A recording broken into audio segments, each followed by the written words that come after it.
ಸಚಿವ ಜಮೀರ್ ಅಹಮದ್ ಹೊಸ ವಿವಾದ, ಕರಾವಳಿಗರ ಕೆಂಗಣ್ಣಿಗೆ ಸಿಲುಕಿದ ಜಮೀರ್.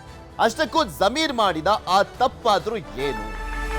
ಕರಾವಳಿಗರ ಕೆಂಗಣ್ಣಿಗೆ ಗುರಿಯಾಗಿದ್ ಯಾಕೆ?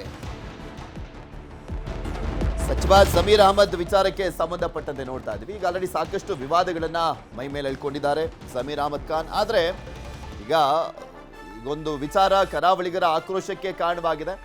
ಆದ್ರೂ ಇಲ್ಲೇನ್ ಜಮೀರ್ ಅಹಮದ್ ಖಾನ್ ಅವರ ತಪ್ಪೇನಿಲ್ಲ ಅನ್ನುವ ರೀತಿಯಲ್ಲೇ ಮೇಲ್ನೋಟಕ್ಕೆ ಕಾಣಿಸುತ್ತೆ. ಇದು ದೈವದ ವಿಚಾರಕ್ಕೆ ಸಂಬಂಧಪಟ್ಟಂತೆ ಜಮೀರ್ ಅಹಮದ್ ಅವರ ವಿರುದ್ಧ ಆಕ್ರೋಶ ವ್ಯಕ್ತವಾಗ್ತಾ ಇರುವಂಥದ್ದು. ಹಾಗಾದ್ರೆ ಏನಾಯ್ತು ನೋಡ್ತಾ ಹೋಗೋಣ. ಕನ್ನಡ ರಾಜ್ಯೋತ್ಸವದಲ್ಲಿ ಪಂಜುರ್ಲಿ ದೈವಗಳ ಅಣಕ ಮಾಡಿರುವಂತ ವಿಚಾರಕ್ಕೆ ಸಂಬಂಧಪಟ್ಟಂತೆ ಸಚಿವ ಜಮೀರ್ ಕೈ ಹಿಡಿದು ಹೆಜ್ಜೆ ಹಾಕಿದ್ದಾರೆ ವೇಷಧಾರಿಗಳು. ಪಂಜುರ್ಲಿ ದೈವಗಳ ಅಣಕ ಮಾಡಿದ್ದಕ್ಕೆ ಕರಾವಳಿಗರು ಕೆಂಡ ಕಾರ್ತಾ ಇದ್ದಾರೆ. ಅಣಕ ಮಾಡಿದಂಥವರ ವಿರುದ್ಧ ಆಕ್ರೋಶ ವ್ಯಕ್ತಪಡಿಸಲಾಗ್ತಾ ಇದೆ.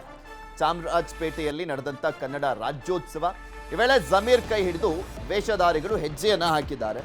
ತುಳುವರ ಭಾವನೆಗಳಿಗೆ ಧಕ್ಕೆ ಅಂತ ಭಾರಿ ಆಕ್ರೋಶವನ್ನ ವ್ಯಕ್ತಪಡಿಸಲಾಗ್ತಾ ಇದೆ. ಜಮೀರ್ ಅಹಮದ್ ಖಾನ್ ಅವರು ನಿಂತ್ಕೊಂಡಿದ್ರು. ಆ ವೇಷಧಾರಿಗಳು ಜಮೀರ್ ಅಹಮದ್ ಖಾನ್ ಅವರನ್ನ ಕರ್ಕೊಂಡು ಹೋದ್ರು. ಅವರು ಒಂದೆರಡು ಸ್ಟೆಪ್ಸ್ ಹಾಕಿಸುವಂತ ನಿಟ್ಟಿನಲ್ಲಿ ಪ್ರಯತ್ನ ಪಟ್ಟಿದ್ದಾರೆ.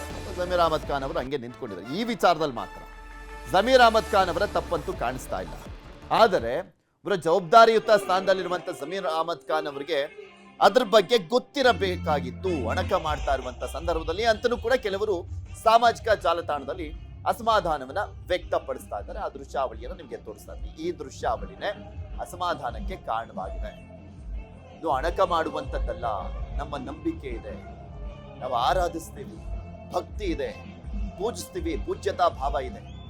ಅದಕ್ಕೆ ಅವಮಾನ ಆಗುವ ರೀತಿಯಲ್ಲಿ ಎಲ್ಲೆಂದರಲ್ಲಿ ಅದನ್ನ ಅಣಕ ಮಾಡುವಂತ ಕೆಲಸವನ್ನ ಮಾಡಬೇಡಿ ಅಂತ ಅಸಮಾಧಾನವನ್ನ ವ್ಯಕ್ತಪಡಿಸಲಾಗ್ತಾ ಇರುವಂತದ್ದು.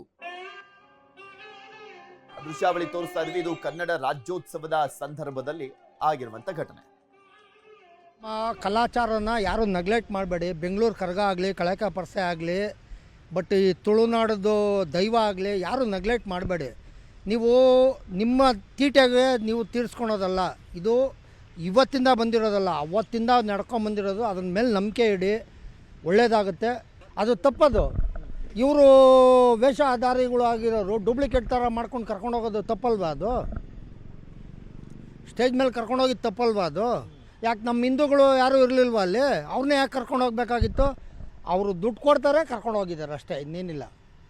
ಜಮೀರ್ ಅಹಮದ್ ಯಾವಾಗೂ 500 ರೂಪಾಯಿ ಕಟ್ಟೆ ಕೊಂಡಿರ್ತಾರೆ, ಕರ್ಕೊಂಡು ಹೋಗ್ತಾರೆ. ಅದರಿಂದ ಅವ್ರನ್ನ ಕರ್ಕೊಂಡು ಹೋಗೋರು ಅಷ್ಟೇ, ಇನ್ನು ಅದು ಬಿಟ್ಟರೆ ಇನ್ನೇನಿಲ್ಲ. ಇದು ವಿಚಾರಕ್ಕೆ ಸಂಬಂಧಪಟ್ಟಂತೆ ಮಾತಾಡಲಿಕ್ಕೆ ನಮ್ಮ ಜೊತೆ ರೋಷನ್ ಅವರು ದೂರವಾಣಿ ಸಂಪರ್ಕದಲ್ಲಿದ್ದಾರೆ. ರೋಷನ್ ಅವರೇ, ಈಗ ಆಲ್ರೆಡಿ ಸಾಕಷ್ಟು ಆಕ್ರೋಶ ವ್ಯಕ್ತವಾಗ್ತಾ ಇದೆ ಸಾಮಾಜಿಕ ಜಾಲತಾಣದಲ್ಲಿ. ಯಾವುದೇ ಒಂದು ಪರಂಪರೆ ಆಗಲಿ ಅಥವಾ ದೈವಗಳಾಗಲಿ, ದೇವರುಗಳಾಗಲಿ, ಒಂದು ನಂಬಿಕೆ, ಭಕ್ತಿ, ಪೂಜ್ಯತಾ ಭಾವದಿಂದ ನೋಡ್ತೀವಿ. ಈ ರೀತಿಯಾಗಿ ಅಣಕ ಮಾಡಿ ಆಚರಣೆ ಮಾಡುವಂಥದ್ದಕ್ಕೆ ಏನು ಹೇಳಿಕ್ ಬಯಸ್ತೀರಾ? ಸರ್, ಮೊದಲನೇದಾಗಿ ನೋಡಿ, ಇದು ಎಲ್ಲ ಶುರುವಾದಂಥದ್ದು ಕಾಂತಾರ ಸಿನಿಮಾದಿಂದ. ಇವತ್ತು ತುಳುವರಿಗೆ ಆ ಆರಾಧನೆ ಬಗ್ಗೆ ಎಲ್ಲರಿಗೂ ಅರಿವಿತ್ತು. ಹೇಗೆ ಇರ್ಬೇಕು, ಅದು ಎಷ್ಟು ಶ್ರದ್ಧಾ ಭಕ್ತಿಯಿಂದ ಮಾಡ್ತಾರೆ ಎಲ್ಲರಿಗೂ ಅರಿವಿತ್ತು. ಇದು ಏನಾಗಿದೆ ಹೇಳಿದ್ರೆ, ಕಾಂತಾರ ಅಂತ ಒಂದು ಸಿನಿಮಾ ಬಂದ ಕೂಡಲೇ ಈ ಕನ್ನಡಿಗರು ಏನ್ ಮಾಡಿದ್ರು ಹೇಳಿದ್ರೆ, ಅದರ ಬಗ್ಗೆ ಪರಿವೇ ಇಲ್ಲದೆ ಇದನ್ನೊಂದೊಂದು ಫ್ಯಾನ್ಸಿ ಡ್ರೆಸ್ ತರ ಮಾಡ್ಕೊಂಡು ಹೋದ್ರು. ನಮ್ಗೆ ತುಂಬಾ ನೋವಾದದ್ದು ಹೇಳಿದ್ರೆ, ನಮ್ಮ ದೈವಗಳು ಕೊಡಿಯಡಿ ಅಂದ್ರೆ ದೈವಸ್ಥಾನದ ಚಾವಡಿಗಳಲ್ಲಿದ್ದ ದೈವಗಳು ಇವತ್ತು ಬೀದಿಗಳಲ್ಲಿ ಬಂದು ವೇದಿಕೆಗಳಲ್ಲಿ ಕುಣಿತಾ ಉಂಟು. ಮೊನ್ನೆ ಕೂಡ ನಾವು ನೋಡಿದ್ದೇವೆ. ಇದು ನೋಡಿ, ಇದು ಜಮೀರ್ ಅಹಮದ್ ಮಾಡಿದಂಥದ್ದಕ್ಕೆ ನಾವು ವಿರೋಧಗಳು ಮಾಡ್ತಾ ಇರೋದಲ್ಲ. ನಾನು ಈಗ ಸಹ ಸ್ಪಷ್ಟಪಡಿಸ್ತೇನೆ, ಜಮೀರ್ ಅಹಮದ್ ಮಾಡಿದಂತಲ್ಲ, ಕಳೆದ ವರ್ಷ ತೇಜಸ್ವಿ ಸೂರ್ಯ, ಸಿಟಿ ರವಿ ಕೂಡ ಮಾಡಿದ್ದಾರೆ, ಇದನ್ನೇ ಮಾಡಿದ್ದಾರೆ. ನೋಡಿ, ಇದು ನಮ್ಮ ನಂಬಿಕೆಗಳಿಗೆ ಮಾಡುವಂತ ಘಾಸಿ. ಇದು ತುಳುವರ ನಂಬಿಕೆಗಳಿಗೆ. ಈಗ ಈ ರಿಷಬ್ ಶೆಟ್ಟಿ ಕೂಡ ನೋಡಿ, ರಿಷಬ್ ಶೆಟ್ಟಿ ಅವರು ಎಲ್ಲಾ ಮೀಡಿಯಾಗಳಲ್ಲಿ ಬಿಡ್ತಾ ಇದ್ದಾರೆ. ಅಂದ್ರೆ ನಾವು ದೈವಗಳಿಂದ ಪರ್ಮಿಷನ್ ತಕೊಂಡು ನಾವು ಸಿನಿಮಾ ಮಾಡಿದ್ದೇವೆ. ಒಂದೇ ಒಂದು ಫುಟೇಜ್ ಕೊಡ್ಲಿ ನೋಡೋ, ದೈವ ಅವರಿಗೆ ಬಾಯಿ ಬಿಟ್ಟು ಹೇಳಿದ್ದು ನೀನು ಸಿನಿಮಾ ಮಾಡು ಅಂತ ಎಲ್ಲಿ ಕೂಡ ಹೇಳಿಲ್ಲ. ಇದನ್ನು ಜನರಿಗೆ ತಪ್ಪು ಮಾಹಿತಿಯನ್ನು ಅವರು ಕೊಟ್ಟಿದ್ದಾರೆ. ಮೊದಲನೇದಾಗಿ ಇವರು ಕಮರ್ಷಿಯಲ್ ಮಾಡಿದ್ದು ಮೊದಲ ತಪ್ಪು. ದೈವವನ್ನು ಕಮರ್ಷಿಯಲ್ ಮಾಡಿದ್ದಾರೆ ಇವರ ಸಿನಿಮಾಕ್ಕೆ. ಇವರು ಮಾಡಿದ್ದು ವಿಶ್ವವಿಖ್ಯಾತಿ ಅಲ್ಲ, ಇವರು ಮಾಡಿದ್ದು ತನ್ನ ಹಣ ಸಂಪಾದನೆಗೆ ಮಾತ್ರ. ಈಗ ಇಷ್ಟು ಅನ್ಯಾಯ ಆಗ್ತಿದೆ, ಎಲ್ಲಿಯಾದ್ರೂ ಒಂದು ಸ್ವರ ಎತ್ತಿದಾರ ರಿಷಬ್ ಶೆಟ್ಟಿ ಅವರು? ಎಷ್ಟು ಈ ನಮ್ಮ ಗುಜರಾತ್ಗಳಲ್ಲಿ ದೊಂಬರಾಟಗಳಲ್ಲಿ ಬಳಸ್ತಿದೆ, ಅಂದ್ರೆ ಹುಡುಗಿಯರು ವಿಕೃತವಾಗಿ ನಲಿದುಕೊಂಡು ಆ ವೇದಿಕೆಯಲ್ಲಿ ದೈವಗಳನ್ನು ತರ್ತಿದ್ದಾರೆ ತುಳುನಾಡಿನ. ಇದಕ್ಕೂ ಕೂಡ ಸ್ವರ ಎತ್ತುತ್ತಿಲ್ಲ. ಎಲ್ಲಿ ತನಕ ಹೇಳಿದ್ರೆ, ಮೊನ್ನೆ ಒಂದು ಪ್ರೆಸ್ ಮೀಟ್ ಅಲ್ಲಿ ರಿಷಬ್ ಶೆಟ್ಟಿ ಅವರು ಹೇಳ್ತಾರೆ, ತುಳುವರ ನಂಬಿಕೆಗಳಿಗೆ ಘಾಸಿ ಆಗ್ತಾ ಉಂಟು, ದಯವಿಟ್ಟು ಯಾರು ಕೂಡ ವೇದಿಕೆಗಳಲ್ಲಿ ಬಳಸಬೇಡಿ ಅಂತ ಒಂದು ಸಣ್ಣದ್ರಲ್ಲಿ ಒಂದು ಹೇಳಿದ್ರು. ಸ್ವಾಮಿ, ಅವರು ರಿಷಬ್ ಶೆಟ್ಟಿ ಅವರು ಹೇಳ್ತಾರೆ ಸಣ್ಣದ್ರಲ್ಲಿ ಮಾಡಿ ಅದು ಇದು ಅಂತ ಮಾಡಿ, ಆದ್ರೆ ತಾವು ಮಾಡಿದ್ದು ಅದನ್ನೇ ಅಲ್ಲ ಸರ್, ಅವರು ಕೂಡ ಮಾಡಿದ್ದು ಅದನ್ನೇ. ನಮ್ಗೆ ಗೊತ್ತಿಲ್ಲ ಅವರು ಎಷ್ಟು ಶ್ರದ್ಧಾ ಭಕ್ತಿಯಿಂದ ಮಾಡಿದ್ದಾರೆ ಅಂತ. ಆದ್ರೆ ಇಂಥದೆಲ್ಲ ಆಗುವ ನಿಲ್ಲಿಸುವಂತ ಕೆಲಸಗಳು ಅವ್ರು ಮಾಡ್ಬೇಕು. ಕೇವಲ ದುಡ್ಡು ಮಾಡಿಕೊಂಡು ಪ್ರಶಸ್ತಿ ಸಿಕ್ಕಿದೆ ಹೇಳಿದ ಕೂಡ್ಲೆ ಇದನ್ನು ನಿಮಗೆ ಮಾರ್ಕೊಂಡಿಲ್ಲ ನಾವು ದೈವಗಳನ್ನು ಯಾರಿಗೂ. ನಮಗೆ ಎಷ್ಟು ನೋವಾಗ್ತಿದೆ ಹೇಳಿದ್ರೆ, ಸತ್ಯ ಸರ್, ಎಷ್ಟು ಅನ್ಯಾಯ ಆಗಿದೆ ಹೇಳಿದ್ರೆ ದೈವಾರಾಧನೆ ಇವತ್ತು ವ್ಯಾಪಾರೀಕರಣ ಆಗಿದೆ. ಈ ಸಿಕ್ಕವರೆಲ್ಲ ಕಟ್ಟಿಕೊಂಡು ಆಡಿಕೊಂಡು ಆ ಶೂ ಹಾಕಿಕೊಂಡು ವಿಶ್ ಮಾಡುದು. ಅವರು ಜಮೀರ್ ಅಹಮದ್ಗೆ ಒಂದು ಇದು ವಿಶ್ ಮಾಡ್ತಾರೆ ಸರ್. ದೈವಗಳು ಎಲ್ಲಿಯಾದ್ರೂ ವಿಶ್ ಮಾಡಿದುಂಟಾ? ಅದು ಕೂಡ ಮೇಲೆ ಒಂದು ಅರಿವು ಪರಿಜ್ಞಾನ ಇಲ್ಲದಿರುವಂತವರು ಇದನ್ನ ಅಣಕ ಮಾಡ್ಕೊಂಡು ಇದೊಂದು ಟ್ರೆಂಡು ಅನ್ನುವ ರೀತಿಯಲ್ಲಿ ಪಾಲನೆ ಮಾಡ್ಕೊಂಡು ಟ್ರೆಂಡು ಅನ್ನೋದಕ್ಕಿಂತ ಮಾತನಾಡ್ತಾ ಹೋಗ್ತೀನಿ. ರೋಷನ್ ಅವರೇ, ನಮ್ಮ ಜೊತೆ ತಮ್ಮಣ್ಣ ಶೆಟ್ಟಿ ಅವರು ದೈವಾರಾಧನೆ ಅಧ್ಯಯನಕಾರ, ಅವರು ಕೂಡ ದೂರವಾಣಿ ಸಂಪರ್ಕದಲ್ಲಿದ್ದಾರೆ. ನಮಸ್ಕಾರ ತಮ್ಮಣ್ಣ ಶೆಟ್ಟಿ ಅವರೇ. ತಮ್ಮಣ್ಣ ಶೆಟ್ಟಿ ಅವರ ಸಂಪರ್ಕ ಕಡಿತ ಆಗಿದೆ. ಎಸ್ ರೋಷನ್ ಅವರೇ, ನಾನು ಹೇಳ್ತಾ ಇದ್ದೆ, ಇಲ್ಲಿ ಒಂಥರ ಟ್ರೆಂಡ್ ಎಲ್ಲೋ ಫಾಲೋ ಆಗ್ತಾ ಇದೆ, ನಾವು ಮಾಡ್ಬೇಡ, ಜನ ಏನೋ ಅದನ್ನ ತುಂಬಾ ಕುತೂಹಲದಿಂದ ನೋಡ್ತಾ ಇದ್ದಾರೆ. ಆ ಕಾರಣಕ್ಕೋಸ್ಕರ ಇದನ್ನ ಮಾಡಿದ್ರೆ ಜನನು ಕೂಡ ಹೆಚ್ಚಿನದಾಗಿ ಕಾನ್ಸಂಟ್ರೇಷನ್, ಕುತೂಹಲ ನಮ್ಮ ಮೇಲೆ ಇರುತ್ತೆ ಅನ್ನುವಂತ ಒಂದು ಮನಸ್ಥಿತಿಗೆ ಬರ್ತಾ ಇದಾರ ಅಂತ. ಸರ್, ಜೋಗಿ ಸಿನಿಮಾ ಬಂದ ನಂತರ ತುಂಬಾ ಜನರು ಆ ಕೂದಲ್ಗಳನ್ನ ಬಿಟ್ಟುಕೊಂಡು ತಲವಾರ್ಗಳನ್ನ ಹಿಡಿದುಕೊಂಡು ಶೋಕಿ ಮಾಡಿಕೊಂಡು ಫೋಟೋ ತೆಗೆದ್ರು ಸಿನಿಮಾ ಬಂದ ನಂತರ. ಈ ಟ್ರೆಂಡ್ಗಳು ಉಂಟಲ್ಲ, ನಮ್ಮ ದೈವಾರಾಧನೆಗೆ ದೊಡ್ಡ ಪೆಟ್ಟು ಬಿದ್ದಿದೆ. ಯಾಕೆ ಹೇಳಿದ್ರೆ, ಇದನ್ನು ಕೂಡ ಇವರು ಎಂತ ಮಾಡ್ತಿದ್ದಾರೆ ಹೇಳಿದ್ರೆ, ಇದನ್ನು ಅನುಕರಣೆ ಮಾಡ್ಲಿಕ್ಕೆ ಹೋಗ್ತಿದ್ದಾರೆ. ಇದು ಅನುಕರಣೆ ಎಂತ ಆಗಿದೆ ಹೇಳಿದ್ರೆ, ಅವರಿಗೆ ಯಾವುದೇ ರೀತಿಯಲ್ಲಿ ನಾನು ಹೇಳ್ತಾ ಇಲ್ಲ ಇದು ಮಾಡಿದವರ ತಪ್ಪಲ್ಲ, ಅಲ್ಲಿ ವೇದಿಕೆಯಲ್ಲಿ ಯಾರು ಅನುಕರಣೆ ಮಾಡಿದೆ ಅವರ ತಪ್ಪಲ್ಲ. ಅವರಿಗೆ ಮಾಹಿತಿ ಕೊರತೆ ಇದೆ ಮೊದಲನೇದಾಗಿ. ಇದನ್ನು ತಿಳಿಸ್ಬೇಕಾದದ್ದು ಸಿನಿಮಾ ತಂಡ ಮಾಡ್ಬೇಕಿತ್ತು ಮೊದಲನೇದಾಗಿ. ಸಿನಿಮಾ ತಂಡ ಸರಿಯಾಗಿ ಒಂದು ಪ್ರೆಸ್ ಮೀಟ್ ಮಾಡ್ಕೊಂಡು ಇಂಥದ್ದೆಲ್ಲ ಮಾಡಬೇಡಿ, ತುಳುವರ ಭಾವನೆಗಳಿಗೆ ಧಕ್ಕೆ ಆಗ್ತದೆ, ಇದು ದೈವಾರಾಧನೆ ಅಷ್ಟು ಪಾವಿತ್ರ್ಯತೆ ಉಳ್ಳದ್ದು. ಇಲ್ಲಿ ಏನಾಗಿದೆ ಹೇಳಿದ್ರೆ ನೋಡಿ, ಒಂದು ಸಮುದಾಯ ಅಂದ್ರೆ ದಲಿತ ಸಮುದಾಯ ಮಾಡುವಂತ ಅಂದ್ರೆ ಕುಲಕಸುಬು ಅಂತ ಫ್ಯಾಷನ್ ಆಗಬಾರ್ದು, ಇದು ಭಾವನೆಗಳು ಸರ್. ಭಾವನೆ ಹೇಳಿದ್ರೆ ಇಷ್ಟು ದೊಡ್ಡ ಭಾವನೆ ಹೇಳಿದ್ರೆ ಸರ್, ಇದು ಇಷ್ಟು ದೊಡ್ಡ ಭಾವನೆ ಹೇಳಿದ್ರೆ ಇದೊಂದು ದಲಿತ ಅಂದ್ರೆ ಬಡ ದಲಿತ ಸಮುದಾಯ ಮಾಡುವಂತ ಕುಲಕಸುಬು ಅಂತ ಹೇಳ್ಬಹುದು. ಯಾಕಂದ್ರೆ ಅವರಿಗೆ ಆದಿಯಿಂದ ಅಂದ್ರೆ ಬಹಳಷ್ಟು ಹಿಂದಿನ ವರ್ಷಗಳಿಂದ ತಲತಲಾಂತರ ಅವರ ಮಕ್ಕಳು ಅವರ ಮರಿ ಮಕ್ಕಳು ಮಾಡಿಕೊಂಡು ಬಂದಂತ ಕುಲಕಸುಬು ಅಂತ ಹೇಳ್ಬಹುದು. ಅಂತ ಜಾತಿ ಜನಾಂಗವೇ ಮಾಡ್ಬೇಕು, ನಿರ್ದಿಷ್ಟವಾದ ಒಂದು ಜಾತಿ ಜನಾಂಗ ಇದೆ ದಲಿತರಲ್ಲಿ, ಅವರೇ ಮಾಡುವಂತದ್ದು. ಇದು ಈಗ ಸಿಕ್ಕಿದವರು ಶೆಟ್ರು ಭಟ್ರು ಇದ್ದವರು ಎಲ್ಲ ಕೂಡ ಕಾಡ್ತಿದ್ದಾರೆ, ಗೌಡ್ರು ಎಲ್ಲರೂ. ಅಂದ್ರೆ ಅದಕ್ಕೆ ಒಂದು ಒಬ್ಬರಿಗೆ ಅದಕ್ಕೆ ದೀಕ್ಷೆ ತಗೊಳ್ಳುವಂತದ್ದಿದೆ. ಯಾರು ಅಣಿ ಇದ್ದವರು ಸಿಕ್ಕಿದವರೆಲ್ಲ ಅಣಿ ಕಟ್ಟುವಂತ ಇಲ್ಲ. ಮತ್ತೆ ದೈವಾರಾಧನೆ ಅನ್ನೋದು ತುಳುನಾಡಿಗೆ ಯಾಕೆ ಸೀಮಿತ ಅಂತ ಯಾಕೆ ಹೇಳ್ತಿದ್ದಾರೆ ಅಂದ್ರೆ, ಹಿರಿಯರಿಂದ ಹೊರಗೆ ಹೋಗ್ಬಾರ್ದು, ಘಟ್ಟ ಮೀರಿ ಹೋಗ್ಬಾರ್ದು ಅಂತ ಯಾಕೆ ಹೇಳ್ತಿದ್ದಾರೆ ಹೇಳಿದ್ರೆ, ಸಂಸ್ಕೃತಿ ಬದಲಾವಣೆ ಆದ ಕೂಡಲೇ ಮೂಲ ಸಂಸ್ಕೃತಿ ಬದಲಾವಣೆ ಆದ್ರೆ ಅದಕ್ಕೆ ಧಕ್ಕೆ ಆಗ್ತದೆ, ಆರಾಧನೆಗೆ ಧಕ್ಕೆ ಆಗ್ತದೆ. ಇದು ನಮಗೆ ಬಂದಿರುವಂತ ಆಕ್ರೋಶ. ಇದು ತುಳುವರು ಸಿನಿಮಾ ಬಂದ ನಂತರ ಅನುಭವಿಸಿದ ನೋವುಗಳುಂಟಲ್ಲ ತುಂಬದೇ ಇದೆ. ಆದ್ರೆ ಸಿನಿಮಾ ತಂಡ ಇಷ್ಟರವರೆಗೆ ಒಂದೇ ಒಂದು ಆದಂತ ಅನ್ಯಾಯಕ್ಕೆ ಸ್ವರ ಎತ್ತಲಿಲ್ಲ. ನನಗೆ ಅದು ಬೇಸರ ರಿಷಬ್ ಶೆಟ್ಟಿ ಅವರ ಹತ್ರ. ಯಾಕಂದ್ರೆ ಖಾಲಿ ದುಡ್ಡು ಮಾಡ್ಕೊಂಡು ಪ್ರಶಸ್ತಿ ತಕೊಂಡದಲ್ಲ, ಇಂಥದ್ದು ಅನ್ಯಾಯ ಆದಾಗ ಸ್ವಲ್ಪ ನಿಂತ್ಕೊಳ್ಬೇಕಿತ್ತು ನಮ್ಮೊಟ್ಟಿಗೆ, ನಮ್ಮ ಭಾವನೆಗಳಿಗೆ ಧಕ್ಕೆ ಆದಾಗ ನಮ್ಮೊಟ್ಟಿಗೆ ನಿಲ್ಕೊಳ್ಬೇಕಿತ್ತು. ಅವರೇ ಹೇಳ್ತಾರೆ ಎಲ್ಲಿ ಕೂಡ ಆಚರಣೆ ಅದನ್ನು ಎಲ್ಲಿ ಕೂಡ ವೇದಿಕೆಗಳಲ್ಲಿ ಬಳಸಬೇಡಿ ಹೇಳಿದೆ. ಸರ್, ಮೊನ್ನೆ ಅವರ ಎಂಟ್ರಿಗೆ 3-4 ದೈವಗಳನ್ನು ವೇದಿಕೆಯಲ್ಲಿ ನಿಲ್ಲಿಸಿ ಅವರ ವೆಲ್ಕಮ್ ಮಾಡ್ತಿದ್ದಾರೆ ಸರ್. ಆಗ ಇವರಿಗೆ ಮಾತು ಬರಲಿಲ್ವಾ ನಿಲ್ಲಿಸ್ಬೇಕು ಹೇಳಿ ರಿಷಬ್ ಶೆಟ್ಟಿ ಅವರಿಗೆ? ಇದನ್ನ ಅವರೇ ಪ್ರೇರೇಪಣೆ ಕೊಡ್ತಿದ್ದಾರೆ. ಅಂದ್ರೆ ಅವರು ವೇದಿಕೆ ಬರುವಾಗ ದೈವಗಳು ಬೇಕು ಸರ್. ಹೆಂಗಾಯ್ತು ಅಂದ್ರೆ, ಇವಾಗ ಕಾಂತಾರ ಚಿತ್ರ ಬಂದ ನಂತರ ಇಂತಹದ್ದೊಂದು ಪರಂಪರೆ, ಆರಾಧನೆ, ನಂಬಿಕೆ, ಭಕ್ತಿ ಇದೆಲ್ಲವೂ ಕೂಡ ಹೊಸತು ಹೊರ ಜಗತ್ತಿಗೆ. ಇದನ್ನ ಜನ ಈಗ ನೋಡ್ತಾ ಇದ್ದಾರೆ. ಈವನ್ ಕರಾವಳಿಗೂ ಕೂಡ ಬಂದು ಆ ದೇವರ ಹತ್ರ ಅರ್ಕೆಯನ್ನ ಹೊತ್ಕೊಳ್ಳುವಂತವರ ಸಂಖ್ಯೆನೂ ಕೂಡ ಜಾಸ್ತಿ ಆಗ್ತದೆ. ಇದೆಲ್ಲದೂ ಕೂಡ ಕಾಂತಾರದಿಂದ ಸಾಧ್ಯ ಆಗಿದ್ದು ಅಂತನೂ ಕೂಡ ಕೆಲವರು ಮಾತನಾಡ್ತಾ ಹೋಗ್ತಾರೆ. ರೋಷನ್ ಸರ್, ಬಹಳ ನೋವಿನ ವಿಷಯ ಏನಿದ್ರೆ ನೋಡಿ, ಕಾಂತಾರ ಸಿನಿಮಾ ಬಂದ ನಂತರ ತುಂಬಾ ಬಹಳಷ್ಟು ಮೈಸೂರು ಭಾಗ ಆಗ್ಲಿ, ಚಿಕ್ಕಮಂಗ್ಳೂರು ಆಚೆ ಕಡೆ ಎಲ್ಲ ದೈವಸ್ಥಾನಗಳನ್ನು ಆಯ್ತು. ದೈವಸ್ಥಾನಗಳನ್ನು ಗುಳಿಗ ಮತ್ತೆ ಪಂಜುರ್ಲಿ ದೈವಸ್ಥಾನಗಳನ್ನು ಕಟ್ಟಿದ್ರು. ದುಡ್ಡು ಮಾಡುವ ಇದರಲ್ಲಿ ಯಾವುದೇ ಭಕ್ತಿ ಇಲ್ಲ. ನಾವು 100% ಗೊತ್ತಿದೆ ಇದು ದುಡ್ಡು ಮಾಡ್ಲಿಕ್ಕೆ ಮಾಡಿದ್ದಂಥದ್ದು. ನಮ್ಮವ್ರದ್ದು ತಪ್ಪಿದೆ, ತುಳುವಾರ್ದು ದುಡ್ಡಿನ ಆಸೆಗೆ ಅಲ್ಲಿ ಹೋಗಿ ಕಟ್ಟಿಕೊಂಡು ಬಂದ್ರು ದೈವಗಳನ್ನು. ಆದ್ರೆ ಅವರಿಗೆ ಅಲ್ಲಿ ಹೇಗೆ ಮಾಡ್ಬೇಕು ನೋಡಿ, ದೈವಾರಾಧನೆ ಮತ್ತು ದೇವಾರಾಧನೆ ವ್ಯತ್ಯಾಸ ಇದೆ. ಅಲ್ಲಿ ಅವರಿಗೆ ಗೊತ್ತಿಲ್ಲ. ಕೊರಗಜ್ಜ ದೈವ ಹೇಗೆ, ಅದರ ಹಿನ್ನೆಲೆ ಏನು, ಅದರ ಬಗ್ಗೆ ಏನು ಬರೀವಿಲ್ಲ. ಒಟ್ಟು ಮಂತ್ರ ಹೇಳಿದು, ಅದಕ್ಕೆ ಮಂತ್ರ ಕೂಡ ಇಲ್ಲ ಸರ್. ನೈವೇದ್ಯ ಅನ್ನೋದು ಇಡ್ತಾ ಇದ್ದಾರೆ, ಅರ್ಥನೇ ಇಲ್ಲದ ಆಚರಣೆಗಳನ್ನು ಮಾಡ್ತಿದ್ದಾರೆ. ನಮ್ಮ ಭಾವನೆಗಳು ಧಕ್ಕೆ ಆಗ್ತಿದೆ ಸರ್. ಶಿಸ್ತು ಹೋಯ್ತು. ನಮ್ ಜೊತೆ ತಮ್ಮಣ್ಣ ಶೆಟ್ಟಿ ಅವರು ಮತ್ತೊಮ್ಮೆ ಸಂಪರ್ಕಕ್ಕೆ ಸಿಕ್ಕಿದ್ದಾರೆ, ದೈವಾರಾಧನೆ ಅಧ್ಯಯನಕಾರರು. ನಮಸ್ಕಾರ ತಮ್ಮಣ್ಣ ಶೆಟ್ಟಿ ಅವರೇ. ಅಣಕದ ವಿಚಾರಕ್ಕೆ ಸಂಬಂಧಪಟ್ಟಂತೆ ದೈವದ ಬಗ್ಗೆ ಸಾಕಷ್ಟು ಆಕ್ರೋಶ ವ್ಯಕ್ತವಾಗ್ತಾ ಇದೆ ಕರಾವಳಿ ಭಾಗದಲ್ಲಿ. ಆ ದೃಶ್ಯಾವಳಿ ನೀವು ನೋಡಿದಿರಾ ಅಂತ ಅನ್ಕೊಳ್ತೀನಿ, ಏನ್ ಹೇಳಿಕ್ ಬಯಸ್ತೀರಾ? ನಾನು ನೋಡ್ಲಿಲ್ಲ, ಆದ್ರೆ ಕೇಳ್ಪಟ್ಟೆ.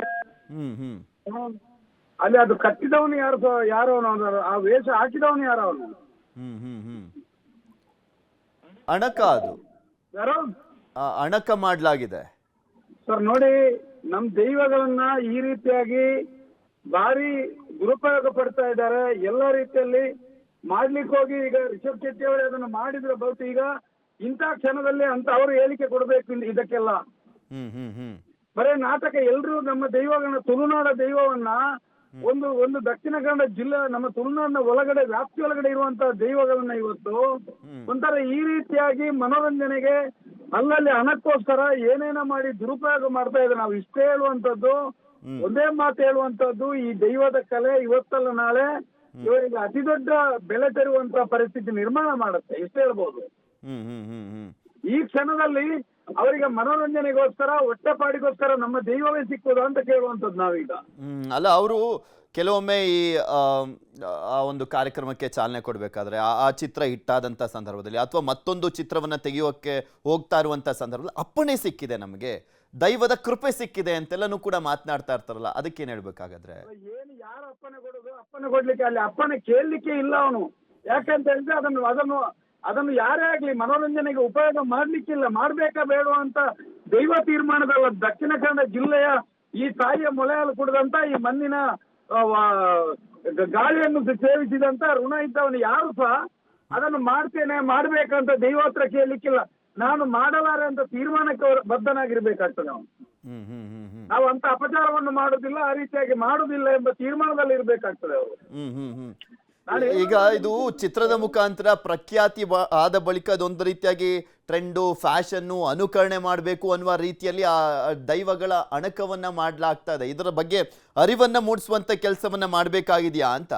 ಅರಿವನ್ನು ಮಾಡ್ಲಿಕ್ಕೆಲ್ಲ ಎಲ್ಲರಿಗೂ ಅರಿವಿದೆ. ಅದು ಎಲ್ಲರಿಗೂ ಏನಾಗಿದೆ ಅಂತ ಹೇಳಿದ್ರೆ ಅದಕ್ಕೆ ಅದರ ನೋವು ಆಗುದಿಲ್ಲ. ನೋಡಿ, ಒಂದು ರಾಷ್ಟ್ರಧ್ವಜ ಕಾಲ್ನಡಿಗೆ ಬಿದ್ದರೆ ನಮ್ಗೆ ಏನಾಗತ್ತೆ? ಒಂದು ನಮ್ಮ ಭಾಷೆಗೆ ಯಾರಾದ್ರೂ ಅಪಮಾನ ಮಾಡಿದಾಗ ಏನಾಗತ್ತೆ? ಹಾಗಾದ್ರೆ ನಮ್ಮ ದೈವಗಳನ್ನ ಇನ್ನೊಂದು ರೀತಿಯಲ್ಲಿ ಅಣಕಿಸುವಾಗ ನಾವು ಬರೇ ಒಂದು ಇದರಲ್ಲಿ ಮಾತ್ರ ಅಲ್ಲ ಇವ್ರೆ, ಎಲ್ಲ ರೀತಿಯಲ್ಲಿ ಮುಂಬೈ, ಮಹಾರಾಷ್ಟ್ರ, ಕರ್ನಾಟಕ ಎಲ್ಲೆಲ್ಲಿ ಇದೆ. ಆದ್ರೆ ಎಲ್ಲವೂ ನಮ್ಮ ಇಲ್ಲಿಯವರ ಕಟಾಕ್ಷದಿಂದಲೇ ಆಗುವಂತದ್ದು. ಅನೇಕ ಕಡೆ ಕೆಲವರದು ಇವರೇ ಸಪೋರ್ಟ್ ಮಾಡಿ, ಅಲ್ಲದ ಮೈಸೂರಲ್ಲಿ ಬೇರೆ ಬೇರೆ ಕಡೆ ದೈವಗಳ ಕೋಲ ಆಗುವುದು ಹಣಕ್ಕೋಸ್ಕರ ಏನೇನು ಲಾಭ ಪಡೀಲಿಕ್ಕೆ ಆಗ್ತದೆ, ಅದಕ್ಕೋಸ್ಕರ ಎಲ್ಲ ಅದರ ಭಯವನ್ನ ದುರುಪಯೋಗ ಮಾಡಿಕೊಂಡು ಬದುಕ್ತಾ ಇದ್ದಾರೆ. ಎಲ್ಲವೂ ದೈವಾರಾಧನೆ ಎಂಬುದು ಅದರಲ್ಲಿ ಕಾರಣಿಕ ಮತ್ತೆ ಭಯ ಎಂಬುದೆರಡು ಅದ್ಭುತವಾದ ಶಕ್ತಿ ಇದೆ. ಅದರಲ್ಲಿ ಭಯ ಇದೆ, ಅದರ ಎದುರು ಸುಳ್ಳು ಹೇಳಲಿಕ್ಕಿಲ್ಲ, ತಪ್ಪು ಮಾಡ್ಲಿಕ್ಕಿಲ್ಲ, ಅನ್ಯಾಯ ಮಾಡ್ಲಿ, ಏನೇ ಆದ್ರೂ ಆ ಕ್ಷಣದಲ್ಲಿ ಗೊತ್ತಾಗುವಂತದ್ದು.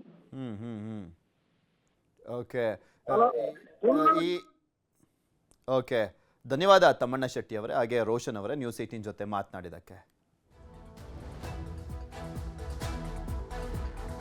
ಮುಂದಿನ ಸುದ್ದಿ ಹೋಗೋಣ. ಬಿಜೆಪಿ ರಾಜ್ಯಾಧ್ಯಕ್ಷ ವಿಜೇಂದ್ರ ಹಾಗೂ ಮಾಜಿ ಸಿಎಂ ಬಿಎಸ್ವೈ ವಿರುದ್ಧ ಸಿಡಿದೆದ್ದಿರುವಂತ ಬಸನಗೌಡ ಪಾಟೀಲ್ ಯತ್ನಾಳ್ಗೆ ನೋಟಿಸ್ ಅನ್ನ ಕೊಡಲಾಗಿದೆ. ಯತ್ನಾಳ್ ನಡೆಯಿಂದ ಕೇಂದ್ರ ಶಿಸ್ತು ಸಮಿತಿ ಬೇಸರವನ್ನ ಕೂಡ ವ್ಯಕ್ತಪಡಿಸಿದೆ. ಪಕ್ಷದ ನಿರ್ದೇಶನಗಳನ್ನ ಧಿಕ್ಕರಿಸಿ ಪಕ್ಷದ ಅಧಿಕೃತ ನಿಲುವಿಗೆ ವಿರುದ್ಧವಾಗಿ ಸಾರ್ವಜನಿಕ ಹೇಳಿಕೆಗಳನ್ನ ನೀವು ನೀಡ್ತಾ ಇದ್ದೀರಿ. ನಿಮ್ಮ ಹೇಳಿಕೆಗಳು ಮಾಧ್ಯಮಗಳಲ್ಲಿ ವರದಿಯಾಗಿದೆ. ಈ ಹಿಂದೆಯೂ ನಿಮಗೆ ಹಲವು ಬಾರಿ ನೋಟಿಸ್ ಅನ್ನ ಕೊಡಲಾಗಿತ್ತು. ನೀವು ಈ ಹಿಂದೆ ನೀಡಿದಂತ ವಿವರಣೆಗಳನ್ನ ಈಗ ಮೀರಿದ್ದೀರಿ. ನಿಮ್ಮ ವಿರುದ್ಧ ಶಿಸ್ತು ಕ್ರಮ ಯಾಕೆ ತೆಗೆದುಕೊಳ್ಳಬಾರದು ಅಂತ ಈ ಪತ್ರ ತಲುಪಿದ 10 ದಿನದ ಒಳಗಾಗಿ ಉತ್ತರಿಸಿ ಅಂತ ನೋಟಿಸ್ ಅನ್ನ ಕೊಡಲಾಗಿದೆ. ನೋಟಿಸ್ ಕೊಡಲಾಗಿರುವಂಥದ್ದು ಈ ಒಂದು ವಿಚಾರಕ್ಕೆ ಸಂಬಂಧಪಟ್ಟಂತೆ ಯತ್ನಾಳ್ ಅವರು ಕೂಡ ರಿಯಾಕ್ಷನ್ ಕೊಟ್ಟಿದ್ದಾರೆ. ದೆಹಲಿಯಲ್ಲಿದ್ದಾರೆ ಯತ್ನಾಳ್ ಅವರು. ಕೇಂದ್ರ ಶಿಸ್ತು ಸಮಿತಿಯಿಂದ ನೋಟಿಸ್ ಜಾರಿಯಾಗಿರುವಂಥದ್ರ ಬಗ್ಗೆ ಶಾಸಕ ಬಸನಗೌಡ ಪಾಟೀಲ್ ಯತ್ನಾಳ್ ಅವರು ದೆಹಲಿಯಲ್ಲಿ ಪ್ರತಿಕ್ರಿಯೆಯನ್ನು ಕೊಟ್ಟಿದ್ದಾರೆ. ನೋಟಿಸ್ ಅಧಿಕೃತವಾಗಿ ಬಂದಿಲ್ಲ, ಆದರೆ ಅದಕ್ಕೆ ಸರಿಯಾಗಿ ಉತ್ತರ ಕೊಡ್ತೀನಿ. ಈ ಬಾರಿ ಬಂದಿರುವಂಥ ನೋಟಿಸ್ ಡೂಪ್ಲಿಕೇಟ್ ಅನ್ಸುತ್ತೆ. ಇದನ್ನ ವಿಜೇಂದ್ರನೇ ಮಾಡಿಸಿರಬಹುದು. ಅವರ ಅಪ್ಪನ ಸಹಿಯನ್ನೇ ನಕಲಿ ಮಾಡಿಸಿದ್ದ ಆತ. ನನ್ನ ಬಳಿ ನೋಟಿಸ್ಗೆ ಉತ್ತರ ಸಿದ್ಧವಾಗಿದೆ, ಆದರೆ ನೋಟಿಸ್ ಅಧಿಕೃತವಾಗಿ ಬಂದಿಲ್ಲ ಅಂತ ಹೇಳಿದ್ದಾರೆ. ನೋಡ್ರಿ, ನೋಟಿಸು ಅಧಿಕೃತವಾಗಿ ನನಗೆ ಬಂದಿಲ್ಲ. ಅದಕ್ಕೆ ಸರಿಯಾದ ಉತ್ತರ ಕೊಡ್ತೀನಿ. ನನಗೆ ಇಲ್ಲಿವರೆಗೆ 3 ಸಲ ನೋಟಿಸ್ ಕೊಟ್ಟಿದ್ದಾರೆ. 2 ಸಲ ಉತ್ತರ ಕೊಟ್ಟೆ. 3ನೇ ಸಲ ಆ ನೋಟಿಸೇ ಡೂಪ್ಲಿಕೇಟ್ ಐತಂತ ಅನ್ನಿಸ್ತು. ಅವಾಗ ಉತ್ತರನೇ ಕೊಡ್ಲಿಲ್ಲ. ಅವಾಗೂ 10 ದಿವಸದ ಕಾಲಾವಧಿ ಕೊಟ್ಟಿದ್ರು. ನಾ ಅದಕ್ಕೆ ಉತ್ತರನೇ ಕೊಡ್ಲಿಲ್ಲ. ನನಗೆ ಗೊತ್ತಾಯ್ತು ಇದು ವಿಜೇಂದ್ರ ಮಾಡಿಸಿದ್ದಿರ್ಬೋದು. ವಿಜೇಂದ್ರ ಬಹಳ ಚಾಲು ಅದನ್ರಿ.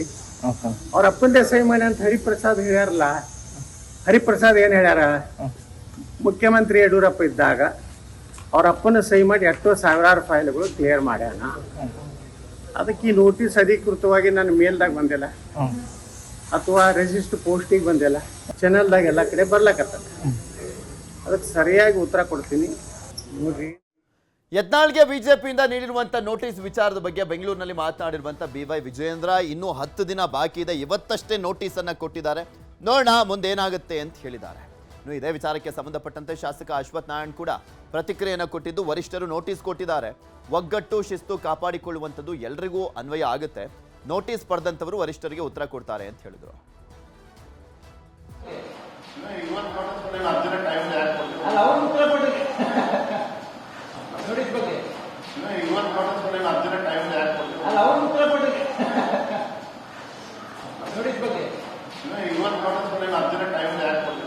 ಎಲ್ಲರೂ ಪಕ್ಷದ ಚೌಕಟ್ಟಿನಲ್ಲಿ ಒಂದಾಗಿ ಒಗ್ಗಟ್ಟಾಗಿ ನಾವು ಇರಬೇಕಾಗುತ್ತೆ. ಆ ಒಗ್ಗಟ್ಟನ್ನು ಕಾಪಾಡಿಕೊಳ್ಳಿಕ್ಕೆ, ಶಿಸ್ತನ್ನು ಕಾಪಾಡಿಕೊಳ್ಳಿಕ್ಕೆ ಪಕ್ಷದ ಎಲ್ಲ ಹಿರಿಯರು ಕಿರಿಯರು ಪ್ರತಿಯೊಬ್ಬ ಕಾರ್ಯಕರ್ತರು ಎಲ್ಲರೂ ಎಲ್ಲ ಹಂತದಲ್ಲೂ ಪಕ್ಷದ ಶಿಸ್ತಿನ ಚೌಕಟ್ಟಿನಲ್ಲೇ ಇರಬೇಕಾಗುತ್ತೆ. ಎಲ್ಲರಿಗೂ ಅನ್ವಯ ಆಗುತ್ತೆ, ಮೇಲಿನಿಂದ ಕೆಳಗಿನವರೆಗೂ ಪ್ರತಿಯೊಬ್ಬರಿಗೂ ಅನ್ವಯ ಆಗುತ್ತೆ. ಹಾಗಾಗಿ ಈ ವಿಚಾರದಲ್ಲಿ ಪಕ್ಷಕ್ಕೆ ಸ್ಪಷ್ಟತೆ ಬೇಕಾಗಿದೆ. ಆ ಸ್ಪಷ್ಟತೆಯನ್ನು ಈ ನೋಟಿಸಿನ ಮೂಲಕ ಕೊಟ್ಟಿದ್ದಾರೆ. ಸಂಬಂಧಪಟ್ಟ ವ್ಯಕ್ತಿ ಅದಕ್ಕೆ ಉತ್ತರ ಕೊಡುವಂಥದ್ದು ಮಾಡಿ. ಇದ್ರ ಬಗ್ಗೆ ಮತ್ತಷ್ಟು ಮಾಹಿತಿಯನ್ನು ಕೊಡ್ತಾ ಹೋಗ್ತಾರೆ ನಮ್ಮ ಪ್ರತಿನಿಧಿ ಕೃಷ್ಣ. ನಮ್ಮ ಜೊತೆ ದೂರವಾಣಿ ಸಂಪರ್ಕದಲ್ಲಿ ಜಾಯ್ನ್ ಆಗಿದ್ದಾರೆ. ಕೃಷ್ಣ, ನಿನ್ನೆ ಸಂಜೆಯಿಂದಲೂ ಕೂಡ ಇದ್ರ ಬಗ್ಗೆ ಅಪ್ಡೇಟ್ಸ್ ಅನ್ನು ಕೊಡ್ತಾ ಇದ್ರಿ. ಈ ನೋಟಿಸ್ ಕೊಟ್ಟ ಬಳಿಕ ಬಿಜೆಪಿಯಲ್ಲಿ ನಾಯಕರ ನಡುವೆ ಯಾವ ರೀತಿಯಾಗಿ ಚರ್ಚೆ ಆಗ್ತಾ ಇದೆ? ಇನ್ನು ದೆಹಲಿಯಲ್ಲಿರುವಂಥ ಯತ್ನಾಳ್ ಅವರು ಹೈಕಮಾಂಡ್ ನಾಯಕರನ್ನ ಭೇಟಿ ಆಗ್ತಾ ಇದ್ದಾರಾ, ಅಥವಾ ಈ ಉತ್ತರ ಕೊಟ್ಟ ಬಳಿಕ ಅವರು ಭೇಟಿ ಆಗಲಿದ್ದಾರಾ? ಎಲ್ಲೋ ಒಂದ್ ಕಡೆ ಬಸನಗೌಡ ಪಾಟೀಲ್ ಯತ್ನಾಳ್ ಅಂದ್ಕೊಂಡಿದ್ರು ಹೈಕಮಾಂಡ್ ನಾಯಕರು ತಮ್ಮ ವಕ್ಫ್ ಹೋರಾಟ ಆಗಿರ್ಬೋದು, ತಮ್ಮ ನಾಯಕತ್ವಕ್ಕೆ ಮಣೆ ಹಾಕುತ್ತೆ ಮತ್ತೆ ತಮ್ಮ ಹೋರಾಟವನ್ನು ಎತ್ತಿಡಿಯುತ್ತೆ ಅನ್ನುವಂಥದ್ದು. ಯಾವಾಗ ವಿಜೇಂದ್ರ ಅವರು ಡೆಲ್ಲಿಗೆ ಹೋಗಿ ಈಗ ನೋಟಿಸ್ ಅನ್ನ ಜಾರಿ ಮಾಡಿಸಿದಾರೋ, ಈಗ ಬಸನಗೌಡ ಪಾಟೀಲ್ ಯತ್ನಾಳ್ಗೆ ಇದು ದೊಡ್ಡ ಮಟ್ಟದ ತಲೆನೋವು ತರಿಸಿದೆ, ಮತ್ತೆ ಒಂದಷ್ಟು ಡ್ಯಾಮೇಜ್ ಕೂಡ ಆಗ್ತಾ ಇದೆ. ಹೀಗಾಗಿ ಆ ಕಾರಣಕ್ಕೋಸ್ಕರವಾಗಿ ಇದು ಏನಾದ್ರೂ ಡೂಪ್ಲಿಕೇಟಾ ಅಥವಾ ವಿಜೇಂದ್ರ ಅವರ ಮಾಡಿಸಿರೋದ ಅಥವಾ ವಿಜೇಂದ್ರ ಸಹಿ ಮಾಡಿಸುವಂತ ಒಂದು ಉದಾಹರಣೆಗಳಿದೆ, ಅದೇ ರೀತಿಯಾಗಿ ಇದನ್ನು ವಿಜೇಂದ್ರನ ಮಾಡಿಸಿದ್ದಾನೆ ಅನ್ನೋ ಮಾತನ್ನ ಯತ್ನಾಳ್ ಅವರು ಹೇಳೋದ್ರ ಮುಖಾಂತರವಾಗಿ ಅನುಮಾನ ಕೂಡ ವ್ಯಕ್ತಪಡಿಸಿದ್ದಾರೆ. ಅದೇನಿದ್ರು ಕೂಡ ಈಗ ಬಿಜೆಪಿ ಪಕ್ಷದಿಂದ ನೋಟಿಸ್ ಬಂದ ಸಂದರ್ಭದಲ್ಲಿ ಕೇಂದ್ರ ಶಿಸ್ತು ಸಮಿತಿಯಿಂದ ನೋಟಿಸ್ ಬಂದ ಕೂಡಲೇ ಯತ್ನಾಳ್ ಅವರು ಕೂಡ ಆ ಒಂದು ನೋಟಿಸ್ಗೆ ಎಲ್ಲಾ ರೀತಿಯಾದಂತ ಉತ್ತರವನ್ನು ಕೊಡುವಂತ ನಿಟ್ಟಿನಲ್ಲಿ ಈಗಾಗಲೇ ಸಿದ್ಧತೆಯನ್ನು ಮಾಡ್ಕೊಂಡಿರುವಂತದ್ದು. 2 ಬಾರಿ ನೋಟಿಸ್ ಅನ್ನು ಕೊಟ್ಟಿದ್ರು, ಆಗ್ಲೂ ಕೂಡ ಯತ್ನಾಳ್ ಅವರು ಒಂದಷ್ಟು ಸ್ಪಷ್ಟನೆಯನ್ನು ಕೂಡ ಕೊಟ್ಟಿದ್ರು. ಅಂತ ಸಂದರ್ಭದಲ್ಲಿ ಹೈಕಮಾಂಡ್ ನಾಯಕರು ಕೂಡ ಒಂದು ರೀತಿ ಸೈಲೆಂಟ್ ಆಗಿದ್ರು. ಈಗ ಯಾವಾಗ ಬಣ ಬಡಿದಾಟ ಅನ್ನುವಂಥದ್ದು ದೊಡ್ಡ ಮಟ್ಟದಲ್ಲಿ ತಾರಕಕ್ಕೇರಿದೆ, ಈಗ ಅನಿವಾರ್ಯವಾಗಿ ಬಿಜೆಪಿ ಹೈಕಮಾಂಡ್ ಕೂಡ ಮಧ್ಯಪ್ರವೇಶ ಮಾಡಿದೆ. ಇಂತಹ ಸಂದರ್ಭದಲ್ಲಿ ಒಂದಷ್ಟು ವಿಜೇಂದ್ರ ಅವರು ಅಂದ್ರೆ ರಾಜ್ಯಾಧ್ಯಕ್ಷರಾಗಿ ಅಧಿಕಾರ ವಹಿಸಿದ ಬಳಿಕವಾಗಿ ವಿಜೇಂದ್ರ ಏನೆಲ್ಲ ವೈಫಲ್ಯಗಳಿತ್ತು, ಮತ್ತೆ ಈಗಾಗಲೇ DK ಶಿವಕುಮಾರ್ ಜೊತೆ ಹೊಂದಾಣಿಕೆ ಅನ್ನೋ ಮಾತನ್ನ ರಮೇಶ್ ಜಾರಕಿಹೊಳಿ ಕೂಡ ಹೇಳ್ತಾ ಇದ್ದಾರೆ. ಅದಕ್ಕೆ ಸಂಬಂಧಪಟ್ಟಂತೆ ಏನೋ ಡಿಜಿಟಲ್ ಎವಿಡೆನ್ಸ್ ಇರಬಹುದು. ಅದ್ರ ಜೊತೆಗೆ ಈ ಹಿಂದೆ ಅಧಿಕಾರ ಸಿಗೋಕ್ಕೂ ಮುಂಚಿತವಾಗಿ ಅಂದ್ರೆ ವಿಜೇಂದ್ರ ಅವರು ರಾಜ್ಯಾಧ್ಯಕ್ಷ ಆಗೋಕ್ಕೂ ಮುಂಚಿತವಾಗಿ ಏನೆಲ್ಲ ತಂತ್ರಗಾರಿಕೆಯನ್ನ ಮಾಡಿದ್ರು, ಮತ್ತೆ ಕಾಂಗ್ರೆಸ್ ನಾಯಕರ ಜೊತೆ ಸೇರ್ಕೊಂಡು ಏನೆಲ್ಲ ಒಂದಷ್ಟು ಕಾರ್ಯತಂತ್ರವನ್ನ ಮಾಡಿದ್ರು, ಹೀಗೆ ಒಂದಷ್ಟು ಮಾಹಿತಿಗಳನ್ನ ಕಲೆ ಹಾಕೋದ್ರ ಮುಖಾಂತರವಾಗಿ ಇನ್ನು ಕೆಲವೇ ದಿನಗಳಲ್ಲಿ ಬಸನಗೌಡ ಪಾಟೀಲ್ ಯತ್ನಾಳ್ ಅವರು ಸದ್ಯಕ್ಕೆ ವಕ್ಫ್ಗೆ ಸಂಬಂಧಪಟ್ಟಂತೆ JPC ಅಧ್ಯಕ್ಷರನ್ನ ಭೇಟಿ ಮಾಡೋದ್ರ ಮುಖಾಂತರವಾಗಿ ಅವರಿಗೆ ಮಾಹಿತಿ ಕೊಡೋದಕ್ಕೆ ಮುಂದಾಗಿರುವಂತದ್ದು. ಅದ್ರ ಜೊತೆಗೆ ಹೈಕಮಾಂಡ್ ನಾಯಕರನ್ನು ಕೂಡ ಭೇಟಿಗೆ ಅವಕಾಶ ಕೇಳಿದ್ದಾರೆ. ಆದ್ರೆ ಹೈಕಮಾಂಡ್ ನಾಯಕರು ಸದ್ಯಕ್ಕೆ ಮಹಾರಾಷ್ಟ್ರ ಸರ್ಕಾರ ರಚನೆಯ ಸಂಬಂಧಪಟ್ಟಂತೆ ಅದ್ರಲ್ಲಿ ಬ್ಯುಸಿ ಆಗಿದ್ದಾರೆ. ಹೀಗಾಗಿ ಯತ್ನಾಳ್ ಅವರ ಟೀಮ್ ಏನಿದೆ ಹೈಕಮಾಂಡ್ ನಾಯಕರು ಏನಾದ್ರು ಅನುಮತಿಯನ್ನ ಭೇಟಿಗೆ ಅವಕಾಶ ಕೊಟ್ರೆ ಬಹುಶಃ ಇಂತಹ ಸಂದರ್ಭದಲ್ಲೇ ವಿಜೇಂದ್ರ ವಿರುದ್ಧವಾಗಿ ಒಂದಷ್ಟು ದೂರುಗಳನ್ನ ಸಲ್ಲಿಕೆ ಮಾಡುವಂತ ಸಾಧ್ಯತೆ ಇದೆ. ಈಗ ತಾನೇ ರಮೇಶ್ ಜಾರಕಿಹೊಳಿ ಟೀಮ್ ಏನಿದೆ ಈಗಾಗಲೇ ಗೋವಾ ಮುಖಾಂತರವಾಗಿ ದೆಹಲಿಗೆ ಕೂಡ ತೆರಳುತ್ತಾ ಇದೆ. ಇವತ್ತು ಕೂಡ ಮತ್ತೊಂದ್ ಸಾರಿ ದೆಹಲಿಯಲ್ಲಿ ಸಂಜೆ ರಮೇಶ್ ಜಾರಕಿಹೊಳಿ, ಯತ್ನಾಳ್ ಆಗಿರ್ಬೋದು, ಮತ್ತೆ ಕುಮಾರ್ ಬಂಗಾರಪ್ಪ, ಅರವಿಂದ್ ಲಿಂಬಾವಳಿ ಸೇರ್ಕೊಂಡು ಒಂದು ಸಭೆಯನ್ನ ಮಾಡ್ತಾರೆ. ಆ ಸಭೆಯಲ್ಲಿ ಏನೆಲ್ಲ ವಿಜೇಂದ್ರ ವಿರುದ್ಧವಾಗಿ ದೂರುಗಳನ್ನ ಕೊಡಬೇಕು ಅನ್ನೋದ್ರ ಬಗ್ಗೆ ಚರ್ಚೆ ಮಾಡ್ತಾರೆ. ನಾಳೆ ವಕ್ಫ್ ಹೋರಾಟಕ್ಕೆ ಸಂಬಂಧಪಟ್ಟಂತೆ ಮೊದಲ ಹಂತದ ಪ್ರವಾಸದ ವರದಿಯನ್ನ ಜೆಪಿಸಿ ಅಧ್ಯಕ್ಷರಿಗೆ ವರದಿಯನ್ನ ಸಲ್ಲಿಕೆ ಮಾಡಲಿದ್ದಾರೆ. ಅದಾದ ಬಳಿಕವಾಗಿ ಹೈಕಮಾಂಡ್ ನಾಯಕರನ್ನ ಅನುಮತಿಯನ್ನ ಕೊಟ್ರೆ ನಾಳೆನೆ ಬಹುತೇಕವಾಗಿ ವಿಜೇಂದ್ರ ವಿರುದ್ಧವಾಗಿ ಆಗಿರ್ಬೋದು, ಮತ್ತೆ ಈಗಾಗಲೇ ಪಕ್ಷದಿಂದ ಏನ್ ನೋಟಿಸ್ ಅನ್ನ ಕೊಟ್ಟಿದ್ದಾರೆ ಅದಕ್ಕೆ ನಾಳೆನೆ ಉತ್ತರ ಕೊಡುವಂತ ಸಾಧ್ಯತೆ ಇದೆ. ಹೀಗಾಗಿ ಇದನ್ನೆಲ್ಲ ಗಮನಿಸಿರ್ತಕ್ಕಂತ ಬಿಜೆಪಿ ಹೈಕಮಾಂಡ್ ಅಂತಿಮವಾಗಿ ಯಾವ ರೀತಿಯಿಂದ ನಿಲುವನ್ನ ತೆಗೆದುಕೊಳ್ತಾ ಇದೆ ಅನ್ನುವಂಥದ್ದು ಈಗ ಸದ್ಯಕ್ಕಿರುವಂತ ಪ್ರಶ್ನೆ.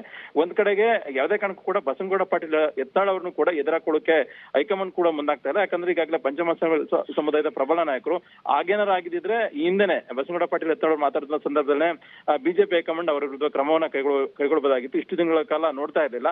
ಹೀಗಾಗಿ ವಿಜೇಂದ್ರ ಈಗಾಗಲೇ ನೋಟಿಸ್ ಕೊಡಿಸಿದಾರೆ ಅನ್ನೋ ಮಾತನ್ನ ಯತ್ನಾಳ್ ಅವರು ಕೂಡ ಹೇಳ್ತಾ ಇದ್ದಾರೆ. ಹೀಗಾಗಿ ವಿಜೇಂದ್ರ ಅವರು ಇದ್ರಲ್ಲಿ ಗೆಲ್ತಾರ ಅಥವಾ ಬಸನಗೌಡ ಪಾಟೀಲ್ ಯತ್ನಾಳ್ ಅವರು ಗೆಲ್ತಾರ? ಒಂದ್ ಕಡೆಗೆ ಬಸನಗೌಡ ಪಾಟೀಲ್ ಯತ್ನಾಳ್ ಅವರಿಗೆ ಅಮಾನತ್ ಬದಲು ಉಚ್ಚಾಟನೆ ಬದಲು ಎಲ್ಲೊಂದ್ ಕಡೆ ಉನ್ನತ ಹುದ್ದೆ ಕೊಡ್ತಾರೆ ಅಂತ ಕೂಡ ಹೇಳಲಾಗ್ತಾ ಇದೆ. ಹೀಗಾಗಿ ಎಲ್ಲವನ್ನು ಕೂಡ ನೋಡಿದ್ರೆ ಒಂದಷ್ಟು ರಾಜ್ಯ ಬಿಜೆಪಿಯಲ್ಲಿ ಏನಾಗುತ್ತೆ ಅನ್ನೋದು ಸದ್ಯಕ್ಕೆ ಇನ್ನೂ ಕೂಡ ಸಸ್ಪೆನ್ಸ್ ಆಗಿ ಉಳಿದಿರುವಂತದ್ದು. ಪೃಥ್ವಿರಾಜ್, ಓಕೆ, ಧನ್ಯವಾದ ಕೃಷ್ಣ ನಿಮ್ಮೆಲ್ಲ ಮಾಹಿತಿಗಾಗಿ. ಫೆಂಗಲ್ ಆರ್ಭಟ ದಕ್ಷಿಣ ಭಾರತದಲ್ಲೇ ದಂಗಲನ್ನ ಸೃಷ್ಟಿ ಮಾಡಿಬಿಟ್ಟಿದೆ. ರಾಜ್ಯದಲ್ಲಿ ಫೆಂಗಲ್ ಸೈಕ್ಲೋನ್ ಎಫೆಕ್ಟ್ ಬೆಂಗಳೂರು ಸೇರಿದಂತೆ ರಾಜ್ಯದಾದ್ಯಂತ ಮಳೆ ಮತ್ತು ಚಳಿ ಎರಡೂ ಕೂಡ ಒಟ್ಟೊಟ್ಟಿಗೆ. ಮೊದಲೇ ಸರಿಯಾಗಿ ಚಳಿ ಇತ್ತು. ಈ ಚಂಡಮಾರುತದ ಹಿನ್ನೆಲೆಯಲ್ಲಿ ಮತ್ತು ಒಂದ್ ಕಡೆ ಮಳೆ ಬೇರೆ. ಚಳಿ ಮಳೆಗೆ ನಲುಗ್ ಹೋಗ್ತಾ ಇದ್ದಾರೆ ಜನ.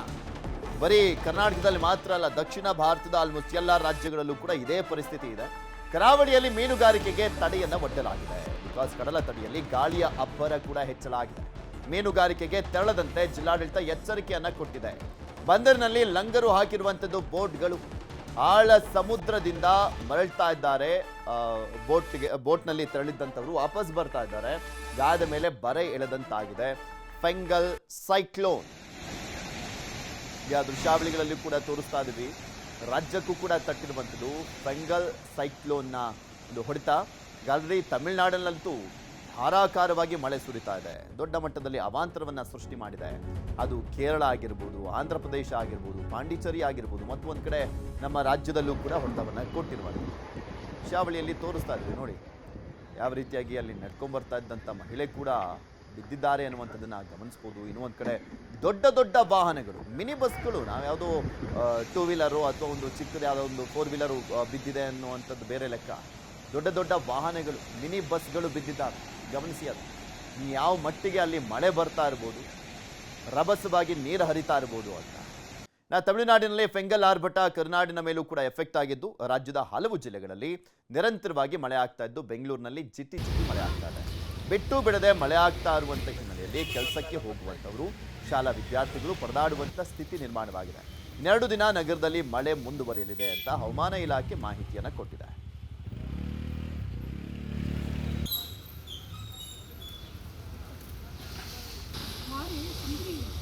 ಆನೇಕಲ್ನಲ್ಲೂ ಕೂಡ ಫೆಂಗಲ್ ಚಂಡಮಾರುತದ ಎಫೆಕ್ಟ್ ತಗುಲಿದ್ದು ನಗರದಾದ್ಯಂತ ಎಡೆಬಿಡದೆ ಮಳೆ ಆಗ್ತಾ ಇದೆ. ಹೆಬ್ಬಗೋಡಿ, ಜಿಗಣಿ, ಅತ್ತಿಬೆಲೆ ಸೇರಿದಂತೆ ಎಲ್ಲೆಡೆ ಜಡಿ ಮಳೆ ಆಗ್ತಾ ಇದ್ದು ಸಾರ್ವಜನಿಕರು ಹೈರಾಣಾಗಿದ್ದಾರೆ.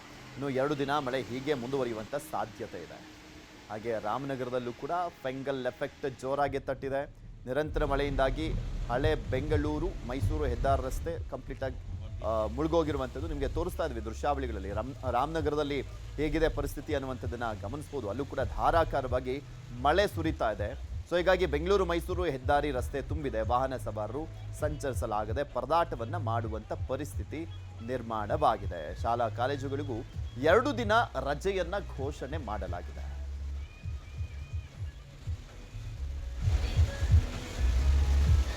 ಹಾಗೆ ಚಾಮರಾಜನಗರದಲ್ಲೂ ಕೂಡ ಫೆಂಗಲ್ ಎಫೆಕ್ಟ್ ತಟ್ಟಿದೆ.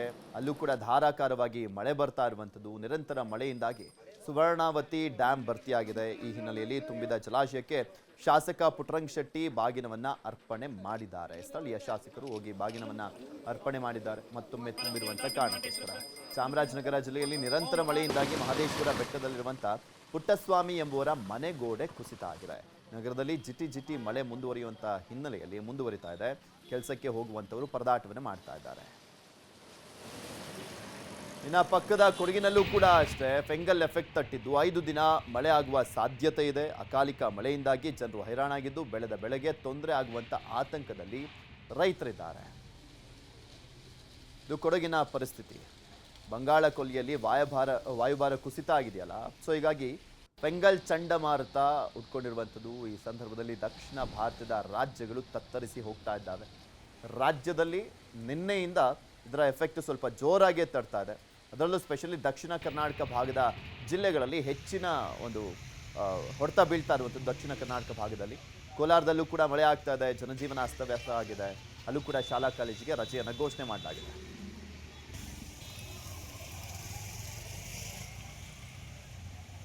ನಮ್ಮ ರಾಜ್ಯದನ್ನು ನೋಡಿದ್ವಿ, ತಮಿಳುನಾಡು ರಾಜ್ಯಕ್ಕೆ ಹೋಗೋಣ. ತಮಿಳುನಾಡಿನ ಕೃಷ್ಣಗಿರಿ ಜಿಲ್ಲೆಯಲ್ಲಿ ಫೆಂಗಲ್ ಆರ್ಭಟಕ್ಕೆ ದಾಖಲೆಯ ಮಟ್ಟದಲ್ಲಿ ಮಳೆ ಆಗಿದೆ. ವರ್ಣಾರ್ಭಟಕ್ಕೆ ಉತ್ತಂಗರೈನಲ್ಲಿ ನಾನಾ ಅವಾಂತರಗಳು ಸೃಷ್ಟಿಯಾಗಿದೆ.